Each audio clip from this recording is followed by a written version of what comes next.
હાલો હા એ મોટા એક કામ હતું. તો એના સિવાય જિંદગીમાં તારા મને ફોન આવ્યા? અરે બાપા અત્યારે તું કામની વાત છે ને સાંભળ, હમણાં તમને ખબર જ છે જો નવરાત્રી આવે છે હા તો મારે એને ગરબા ક્લાસ ચાલુ કરવાનો વિચાર છે. બરાબર, વિચાર પૂરો જ કરનાક ચાલુ.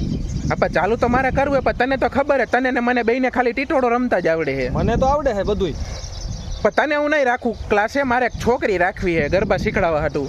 છોકરી? હા તો રાખી લે તું તાર, મને કહેજે જ્યારથી રાખને ત્યારથી હું આવી.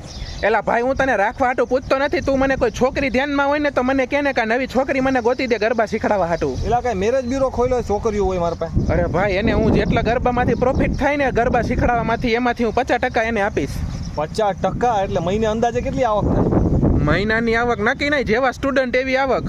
જેવા સ્ટુડન્ટ એટલે કે માન 10 સ્ટુડન્ટ થયા હા તો એક જણાના 2000 રૂપિયા ગણી લે. હા 10 દુ 20,000 તો એમને એમ થઈ ગયા.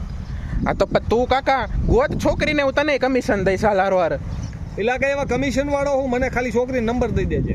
અલા ભાઈ તો હું કહું એમ કે ને મારે ધંધો ગરબાનો ચાલુ કરવો હોય, શીખડાવવાનો, બંધ નથી કરવો ચાલુ કર્યા પહેલા. તે જિંદગીમાં અમને કોઈ દી ચા પીવડાવી?